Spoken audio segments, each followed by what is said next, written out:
It's time to get real with Eddie, here to help you understand the changing real estate market and meet your real estate goals. Over 19 years in the business, 2018 Realtor of the Year of Three Rivers, past president of the Three Rivers Association of Realtors, past director at Illinois Realtors, and team lead of the Ruettiger Group at Baird Warner. Here's Eddie Ruettiger. It is gorgeous out. It is beautiful. I am just saying, it is so nice. Finally, spring is here. Yes. After our mass floods that we had the other day. That rain was so bad. I heard you guys got we got 4.5 inches of rain. I didn't see what the total was. 4.6 something in Joliet. Yeah, I didn't see what the total amount of rain was, but I can say that when I went to walk the kid to school, the sidewalks were all flooded out. There was water running down the sidewalk. Oh, yeah. I mean, there was that much water. I had standing water in my backyard. The neighbor, their in-laws come over to watch the little one. Yeah. So Grandma comes out with the little one, and I'm like, oh, I have, they're 1.5, 2.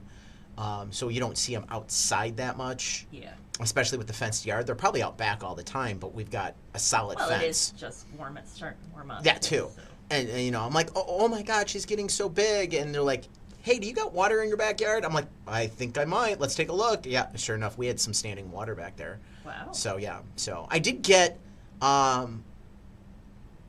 space between the fence and the shed because I got like a foot space. Mm-hmm. Actually, I've measured it. It's 14 inches.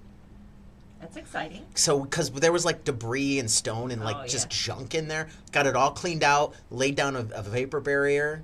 Nice. So to stop weed growth. Yeah. And then I bought a couple bags of stone and threw some stone back in there. So it looks all pretty. Yeah, just all finished saying. and nice. Yes. So that was all on the upgrades to the shed. The landscaper came the other day, the end of last week, and edged and put in fresh black mulch, and it just looks so nice. I need to go home and spray for the dandelions because they're just horrible. I got a guy that comes. Yeah, I got stuff that usually works. I did my first spray, and I think it was, I didn't take. So I'm going to do another one, and probably later on today or tomorrow. I don't know. We'll see. Mm-hmm. I try not to do it too much because I don't want to burn up the grass. So I try to give 2 weeks between. But they're horrible. What do you got, a weed and feed or something? Yeah, it's like a weed and feed spray that I like the hose sprays, Yeah. I use those. Well, I got to help Chloe with hers because she doesn't have a very big yard, but she's got a few dandelions need to get rid of. So. Yeah, and sometimes you can just get the little bottle sprays. Yeah. The problem is, though, a lot of those, that you got to be careful because they'll kill grass, too. Oh. If you don't got the right one. Yeah, my husband kind of went crazy on some of the weeds last year, got mad and sprayed, and now we have, bare spots. Polka dots in part of our yard.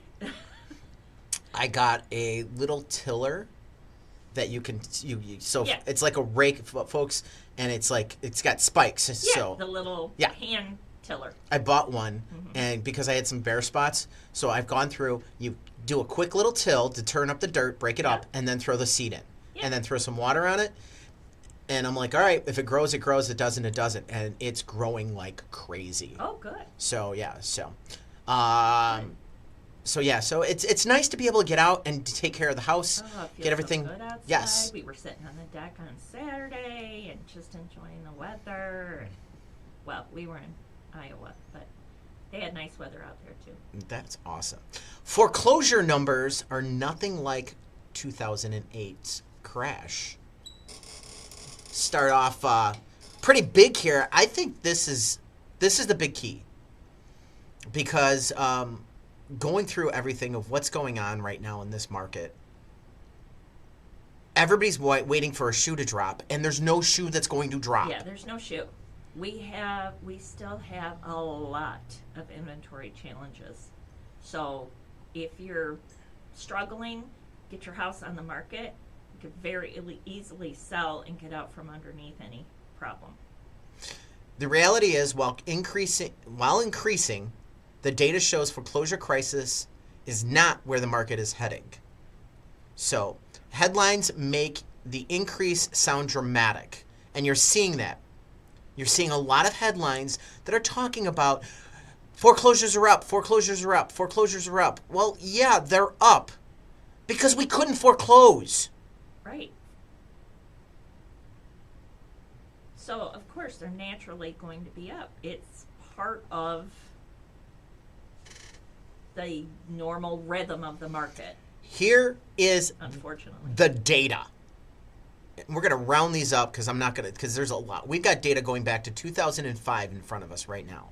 Foreclosure activity increases, but still below pre-pandemic levels. So nobody was freaking out in 2018 or 2019 about foreclosures. Yeah, and they were higher than they are now. Exactly. All right. Worst. 2010, 2.9 million foreclosure filings. Right? These are filings, so we don't know what actually got foreclosed on because some people were probably able to save their house. Sure. Work with their lender, that kind of thing. There wasn't a lot of working with lenders in 2010. Well, It was short sales, and it was, turning around and you're getting cash for keys, and you're getting foreclosed on. So the only thing that would stop these from actually being foreclosures is doing a short sale. So, but 2.9 million foreclosure filings. Okay? yeah, a lot.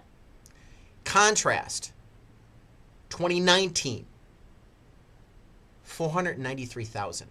Even 2018, Yep. 624,000. Yeah. Okay, and that was, I would consider, your basic market. Now, 2020 and 2021, where you could not do a foreclosure in most states. Couldn't do them. A lot of states had rules, had laws, had things put in place where you could not foreclose on. Rightly so. We had a pandemic. You weren't allowed to work. You weren't allowed to go anywhere. I get it. I'm not arguing with the concept. I think it was a good thing. It stabilized the market. We had forbearances that were put in place. The banks worked with homeowners. It was the right move. 214,000 in 2020, 151,000 in 2021. Okay? Yeah. So probably everybody's going, well, I thought you couldn't do foreclosures. In a lot of states you couldn't. Some states you could. But even in the states you couldn't, if the foreclosure was already in process, they could move to, depending on the circumstances and about six other things, they could move to still do it. It was just, it depended on the situation. But obviously, very, very few. Correct. Today, I should say 2023, because, we're in the year, going off of last year's numbers. 357,000. Yeah. Now, if you read the, it's doubled since 2021. Well, when you come from nothing, and it hasn't quite doubled, but it makes it sound terrible. But look at it according to 2018, which is half. It's half of what 2018, 2019. And remember, we had that number that I got my hands on in February. There was like 30,000 foreclosures in February. Yeah. And we were kind of worried, okay, well, there's 30,000 foreclosures. Well, now we have something to put to scale. Because even if you take that 30,000 foreclosures, that puts it at 360,000 foreclosures. We're on pace to have the same amount of foreclosures as we did in 2023. Mm-hmm. And we are still way below 2019's numbers. Yeah. So. And still way below, I would call it an average. Just looking at this graph, I would say average was probably somewhere around between maybe 9. I'd say 500,000 is about where you want. If you're looking for a stable market, all right, because we talk about foreclosures are good for the market. I just realized I'm off camera. There we go. Had to make a camera adjustment. Sorry. 500,000 foreclosures is kind of what I've seen in my career as a good number to look at. Because remember, folks, if there's 0 foreclosures Zero. That's a lot of people that are not getting houses that could afford a house, could make their house payment, could get this stuff done. But lending restrictions are so tight, they're obscuring and not allowing it. And by doing that, you're talking a lot of people at that point. So for every certain amount of foreclosures that you allow to happen, there should be an additional offset of so many good loans that happen to offset that foreclosure market. And I think for a good market, I'd like to be under $500,000. I'd like no one to go into foreclosure. Obviously, I want to see everybody succeed with home ownership, but that's not mathematically possible. Yeah, it's, we're humans. Things happen. Things happen. People get ill or lose their jobs or, We've got a client we got a things. client we're helping right now. They had money and got hit by a car. They got in a car accident, and so they had to turn around and take the money that they were going to use for A to B. Yeah. You got no choice. That's life. Yeah, it's just life. Life. And unfortunately, foreclosures are life. It's But don't buy sad. into the narrative that foreclosures are double of what they were in 2021 or 2020, and the real estate market is heading towards the cliff and all of this stuff. That is not true. It is normalizing. That's all this is doing. It is normalizing. And that's what we want. We want a good, solid, normalized market that helps the most people. Bankrate explains, in the years after the housing crash, millions of foreclosures flooded the housing market, depressing prices. That's not the case now. Most homeowners have a comfortable equity cushion in their homes. We've talked about that. Yes. There is plenty of space, if you get in trouble, to sell your house and walk away with equity. And there are still plenty of buyers that are looking to purchase that home. So it won't be sitting for long.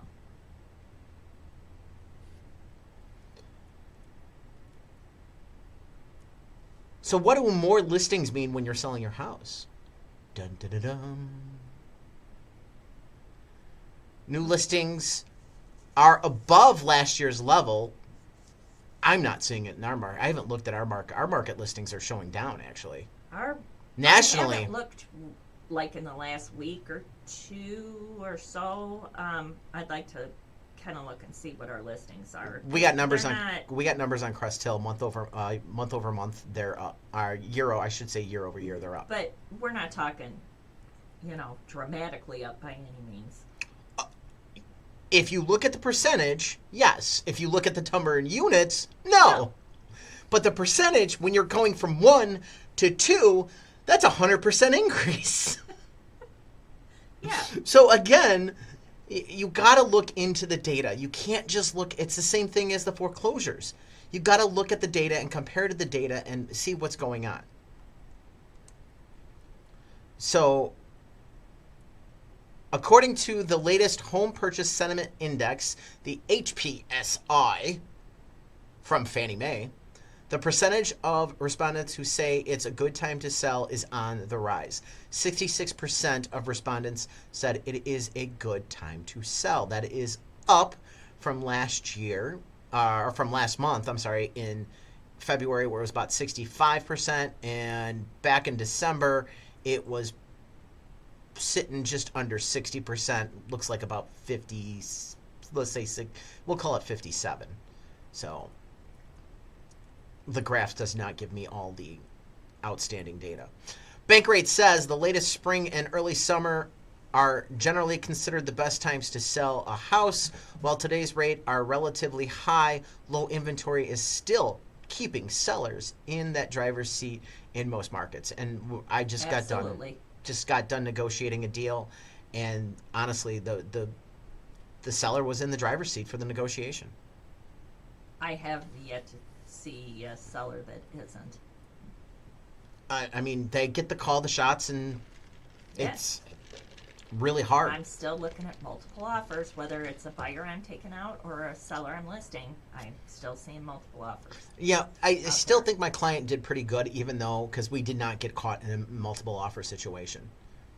So, I mean, I think they did pretty good. Rocket Mortgage states homes that are listed at the end of the spring and beginning of summer are typically sell faster at a higher sales price.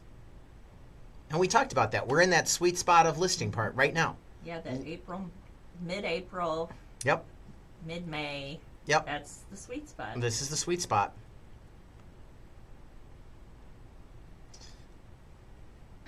Anytime is a good time to list, actually, in this kind of market. Yeah. It's a seller's market. Realtor.com says sellers turn out in higher numbers this March as new listing homes were 15.5% above last year's levels. This marked the 5th month of increased listing activity after a 17-month streak of declines.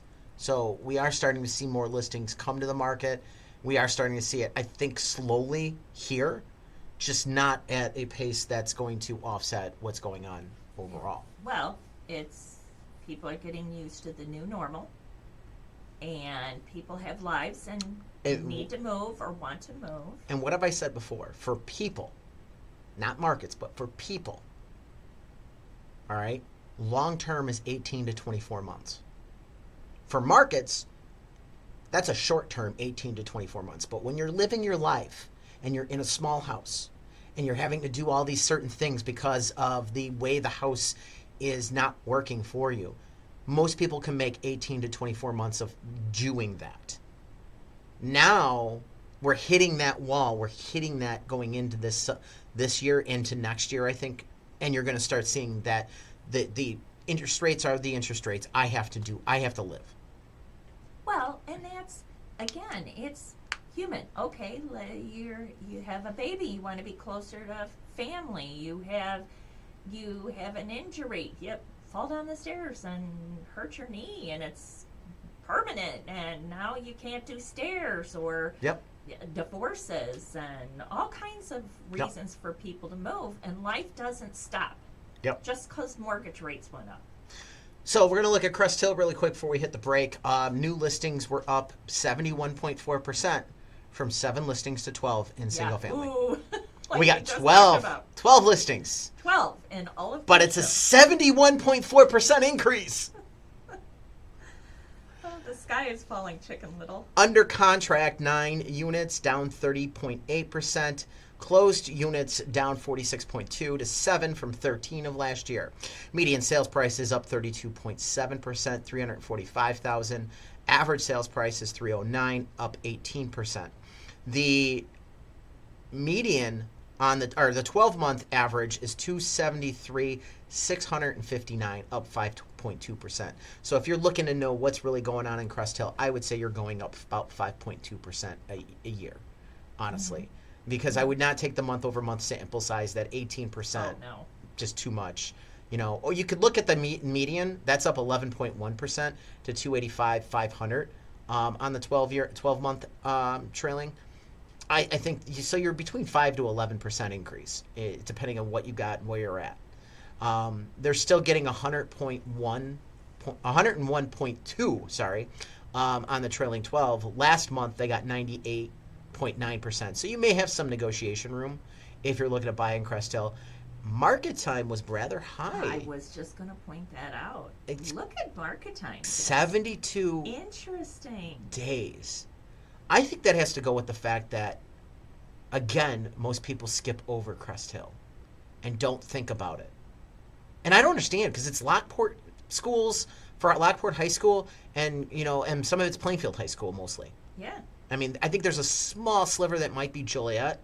Small. I was going to say, maybe.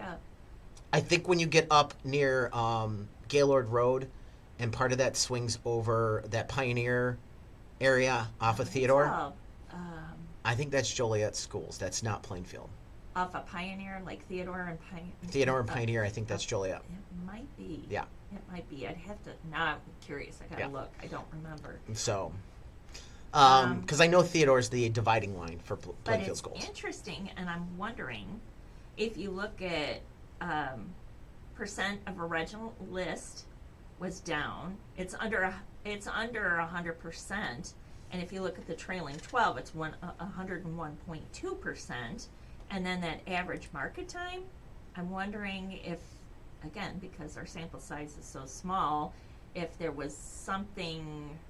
A big house that sold? That kind of skewed the numbers high. A while. Yep. Yeah. And so a big house languaged on the market. It could have been a small house that languaged on the market, but the average pulled it up. So it might be pulling down the average. You never know. It only takes one property with 7 closings. That's 1/7. That's better than 10% of the market. Yeah. So it only takes one. I know one closed in my neighborhood. So.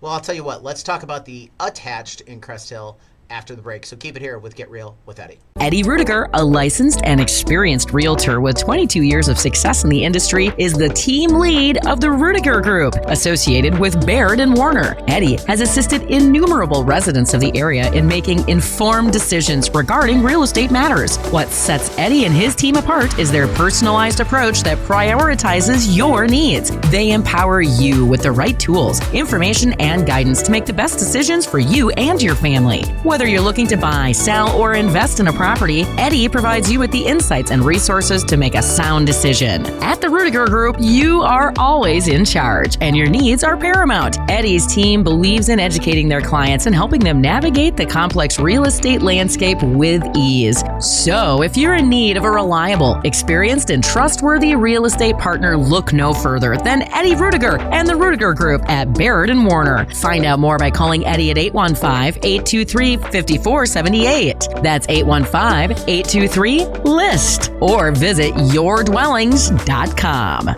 It's Eddie Ruettiger from the Ruettiger Group at Baird Warner and Get Real with Eddie. I want to bring to your attention the Herbert Trackman Planetarium at Joliet Junior College. My son loves this. They offer free shows on Tuesdays and Thursdays at 6 p.m. It's perfect for stargazers. The show provides excellent astronomical instruction and entertainment for no charge. That's right, it is free on Tuesdays and Thursdays at 6 p.m. The planetarium features a 30-foot diameter dome, a new OmniStar digital planetarium projector. During the shows, you can enjoy sky tours using the projector and PowerPoint presentations covering a wide range of astronomical topics. For more information, please visit jjc.edu/planetarium. And for you educators out there, they are open for field trip bookings. So go to jjc.edu/planetarium. Consider joining the Ruettiger Group at Baird Warner as a realtor. We offer a supportive and collaborative environment for our members and are currently expanding our team. Our focus is on training and education to ensure that our members are equipped with the knowledge and skills necessary to serve their clients successfully. At the Ruettiger Group, we are committed to helping our members develop both professionally and personally. Our ultimate goal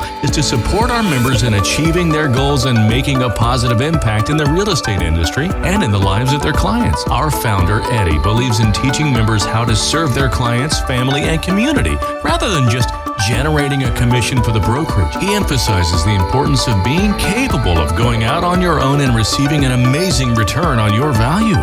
To learn more about becoming a part of our team, please contact Eddie at the Ruettiger Group at Baird Warner. Call Eddie at 815-823-5478. Again, 815-823-5478. It's Get Real with Eddie, where everyone deserves the opportunity of home. All right, let's finish off talking about the numbers in Crest Hill. Let's talk about attached. Median sales price $255 March over March, up 26.7%. So both attached and detached had some major increases in both the median and the average. The average was up 19% to 232,709. Yeah, really interesting. 11 closings, 11 under contract, 8 listings. Now the listings are down 38.5%. Last year there was 13. So, but here's the big number. Da, da, da, da. At the end of March, you had a total of 13 properties for sale in all of Crest Hill. Yeah, attached and detached. Wow. That only gave an 8.3% change in inventory, up 8.3%. So, and the new listings, they were pretty much a wash because what you gained on the detached, you lost on the attached. So there really wasn't a true gain in new listings. Interesting. It's just, Yeah. when you look at these numbers, Case Schiller's numbers came out this morning too, and I think they were up over 15% year. And now that's February, Oh, but okay. year over year in February, because Case, remember, they're always like an extra month behind Yeah. because they do all the math and they do stuff. It's a more accurate, I think, Portrayal. portrayal. Thank you. That was the word I I was knew looking what for. word you were going for. Trying to find it in the mind there. More accurate portrayal of what's going on because these numbers can be skewed so easily because it's just straight raw data. Yeah.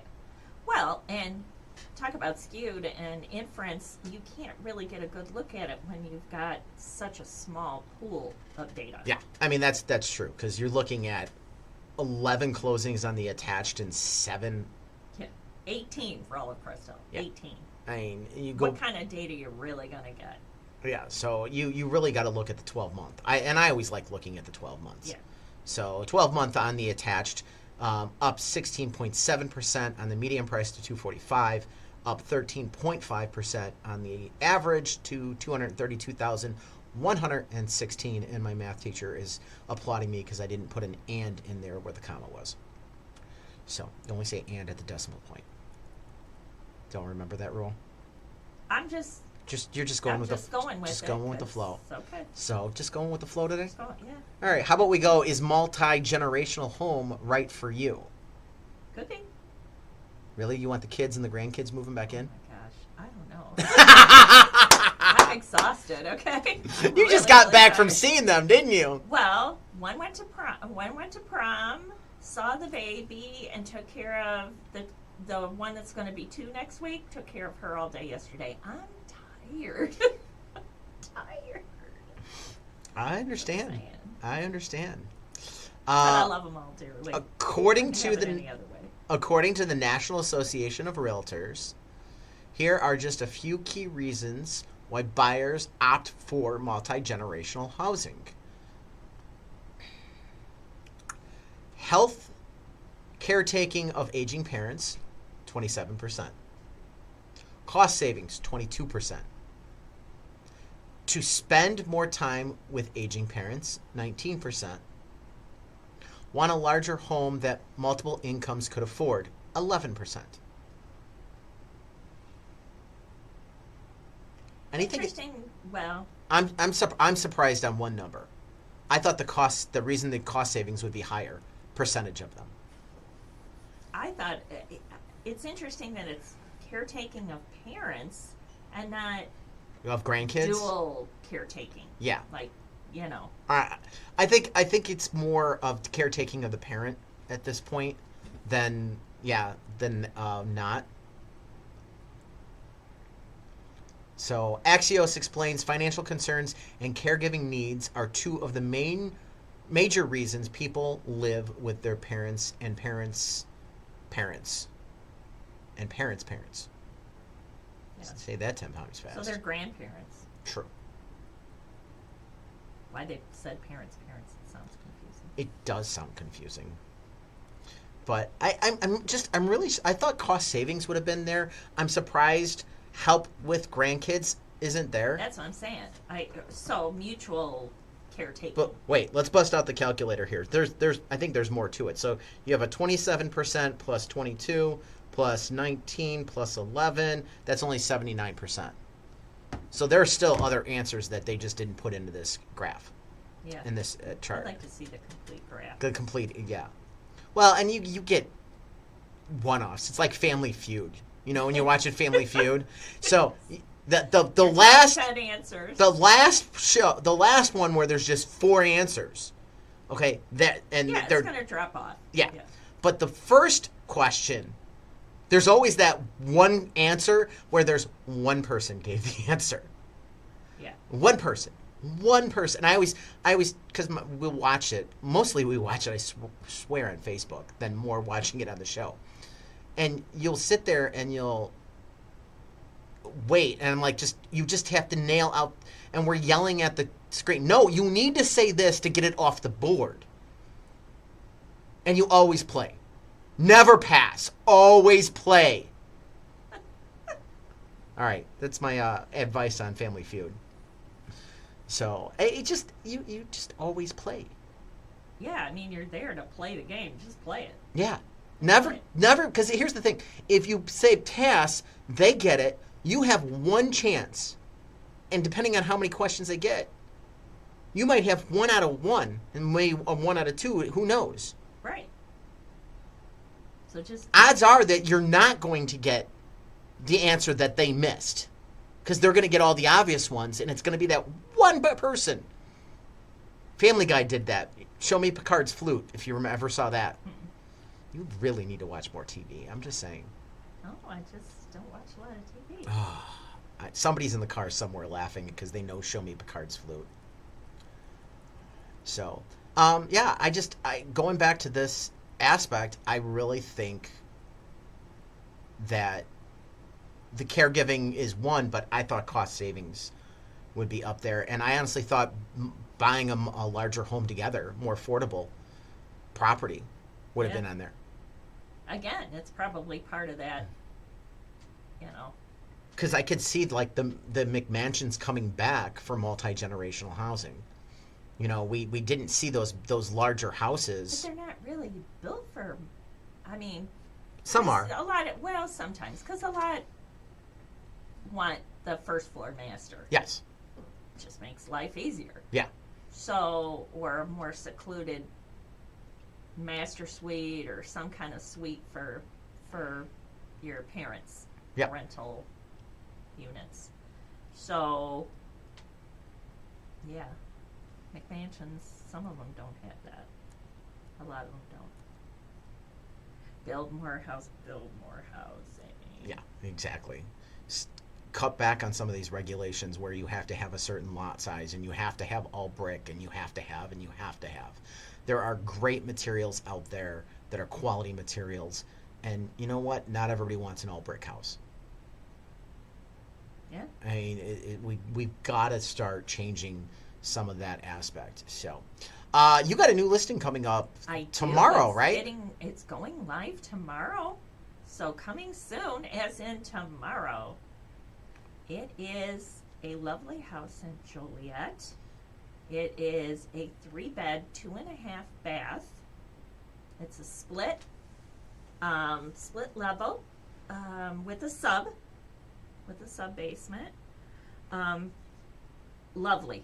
It's a lovely home. 1,700 and almost 50 square feet. Address is 1306 Vintage Drive in Joliet. So, and it's a quad, so that's pretty cool. What are we looking at a price? We're looking at, right now, we're looking at $340. $340. So, Yep. Awesome. Yeah, it's a nice house. It's fenced in, backyard, little patio action. Really nice home. Just a really cute, nice home. Awesome. Fireplace, all the good stuff. The granite countertops. Troy Grade School, 1,746 square feet, and that's not counting the sub-basement. Right. So that's a nice size house. It's a nice sized home. Yeah.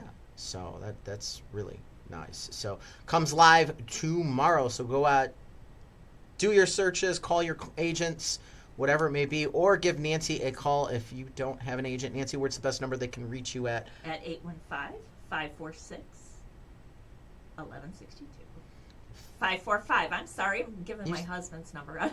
545. Everybody call her husband now. Yeah. Well, I only gave part of it. Yeah.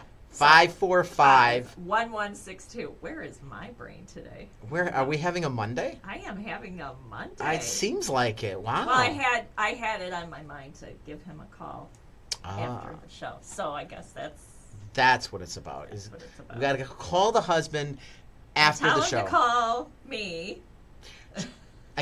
He probably heard that. I'm just saying. So, Yeah. yeah. So no, check this out. Definitely quad at 1306 Vintage Drive in Joliet. 3-bedroom, 2.5 bath. Troy Schools. 340,000. Definitely want to check that out. All right. After the break, we want best way to keep track of mortgage rate trends. I don't know if you can keep track, but we're going to find out. Keep it here with Get Real with Eddie.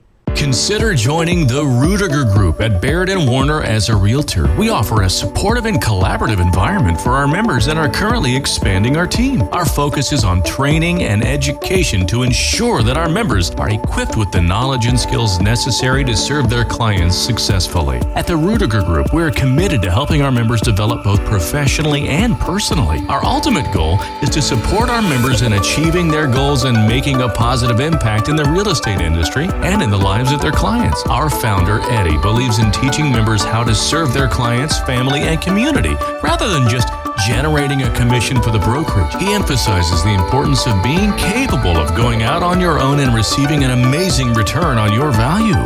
To learn more about becoming a part of our team, please contact Eddie at the Ruettiger Group at Baird Warner. Call Eddie at 815-823-5478. Again, 815-823-5478. It's Eddie Ruettiger from the Ruettiger Group at Baird Warner and Get Real with Eddie. I want to bring to your attention the Herbert Trackman Planetarium at Joliet Junior College. My son loves this. They offer free shows on Tuesdays and Thursdays at 6 p.m. It's perfect for stargazers. The show provides excellent astronomical instruction and entertainment for no charge. That's right, it is free on Tuesdays and Thursdays at 6 p.m. The planetarium features a 30-foot diameter dome, a new OmniStar digital planetarium projector. During the shows, you can enjoy sky tours using the projector and PowerPoint presentations covering a wide range of astronomical topics. For more information, please visit jjc.edu/planetarium. And for you educators out there, they are open for field trip bookings. So go to jjc.edu/planetarium. Eddie Ruettiger, a licensed and experienced realtor with 22 years of success in the industry, is the team lead of the Ruettiger Group, associated with Baird Warner. Eddie has assisted innumerable residents of the area in making informed decisions regarding real estate matters. What sets Eddie and his team apart is their personalized approach that prioritizes your needs.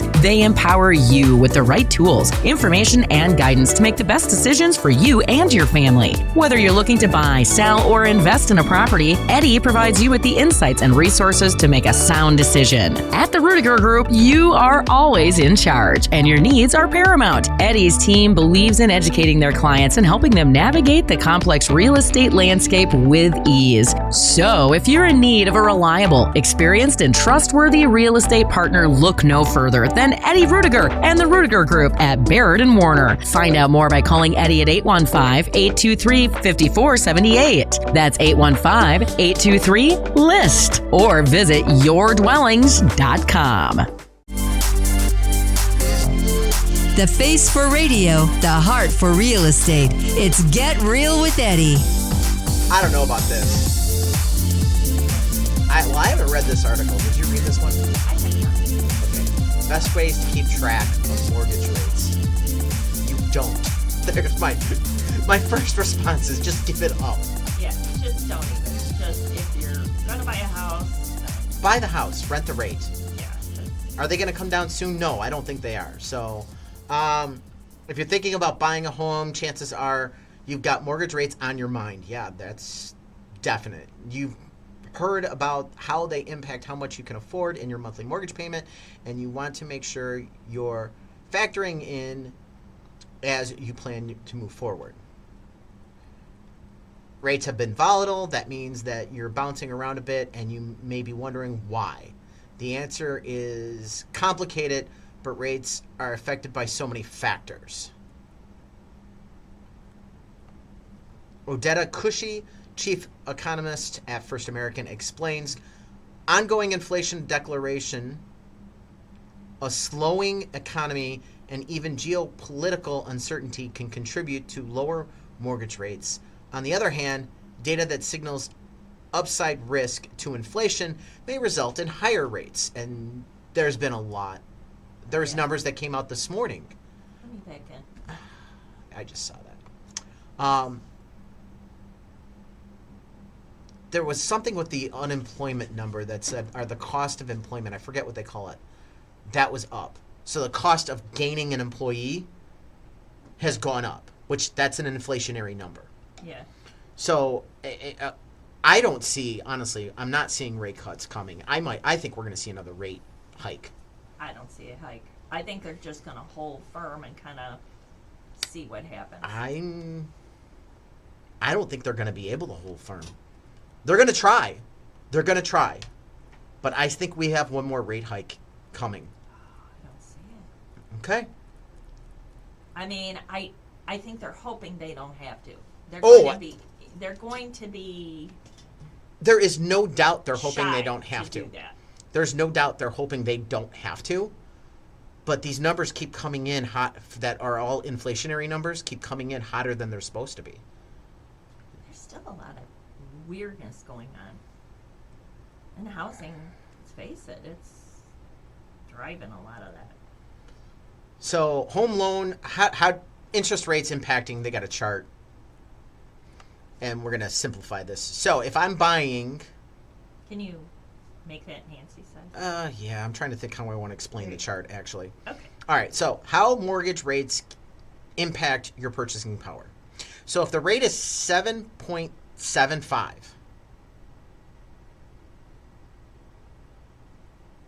Yes. And you're purchasing. I'm looking to spend about $2,580 a month. I can buy $360,000. But if it goes down to 6.25, okay, now the payment is $2,586, so about $6, $7 a change. So it's $257.79 at 7.75. I'm all the way at the right column, the green. Yeah. All right, that gives me a purchasing power of $360,000.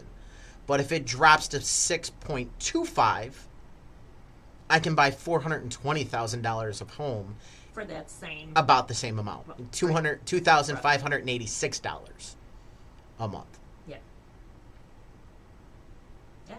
And let's face it, that's a big difference.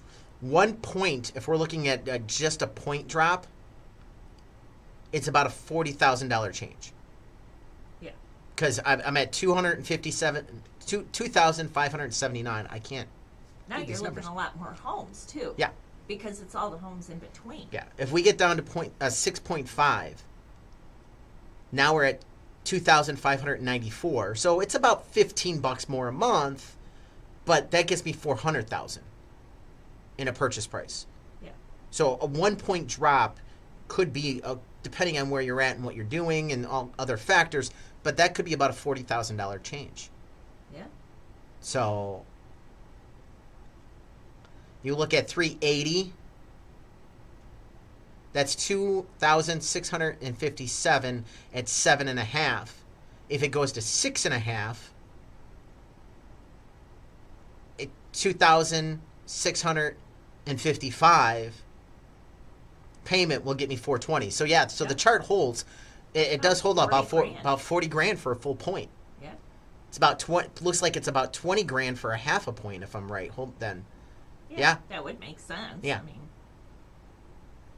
so yeah, a full point is costing people about 40 grand.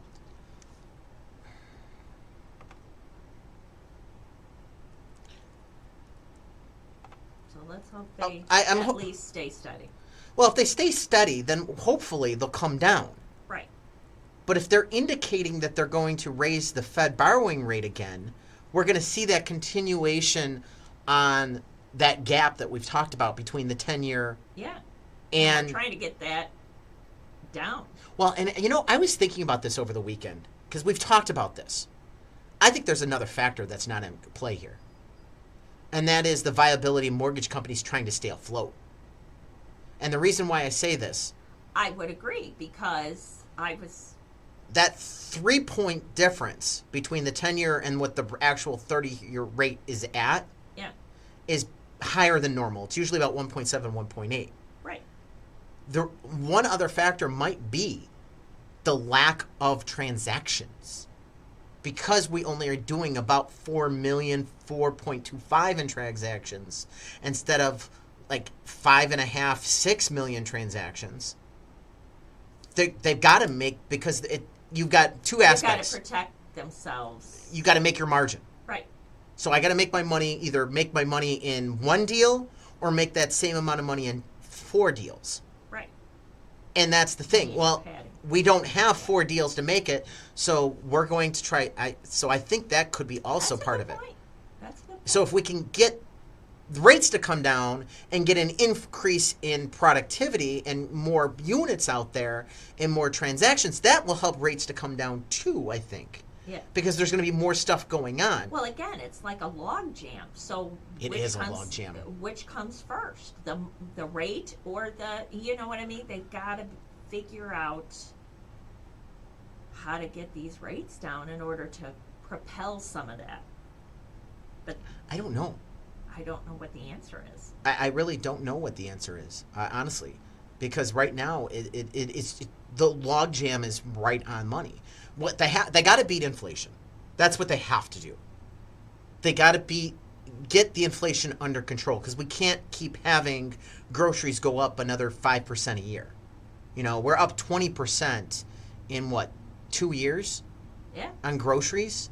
So we can't have another 5% increase on eggs, milk, stuff like that. That's those consumer products. They've got to get the inflation under control.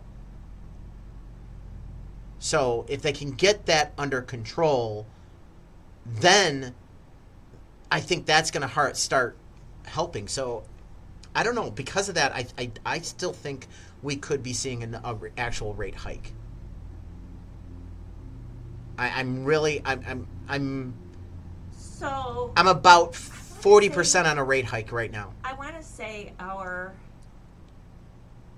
economy, interest rates, inflation rate. I know the inflation rate was in the 3s, under 4, like 3.5, between 3.5% and 4% in 1996. I want to say basically what's going on now is what we were at in 96, 95 or 96. I don't think so. I don't think the inflation rate was that high. In the 90s, in the mid 90s, yeah. Yeah. So I'm thinking it's. Let's see if I can pull it up on yeah, online. I'm looking for the average inflation rate in the 90s was 3.08, which close to a long-term average of 3.18. However, inflation rates have varied throughout the decade, with the 1994 average of 6.1 and the 95 average of 5.6. So I didn't realize it was that high. I was in high school. So when you think about it, it was the perception was we had a good economy. In Yes. the 90s, we had a good economy. Yes. So this thinking of this being so terrible, it really isn't. It really isn't. It's just we're coming off of coming off of such a crazy time. Here's the thing. I think the reason why this is different, all right, because I've got the rates up actually in the night for it. So the 90 was 5.4, then 4.2, 3, 2.6, 2.8, 2.9, 2.3 by 97. 98 was 1.6, 2.2, and then 3.4. The reason why, and the difference is I want to know what the paycheck increase was. You know, where the monthly take home was going up. It wasn't much. Yeah. We'll have to look into it and see. So, all right, that wraps it up for Get Real with Eddie. Thanks for listening. As always, don't forget, check us out online, getrealwitheddie.com, with all information pertaining to your largest investment, your home, there, 24 hours a day, 7 days a week. Getrealwitheddie.com. Thanks for listening to Get Real with Eddie. Eddie Ruettiger is a realtor at Baird Warner in Plainfield, license number 475141896. Managing broker Steve Engel. For more information on your neighborhood, call Eddie at 815-823-5478 or visit yourdwellings.com.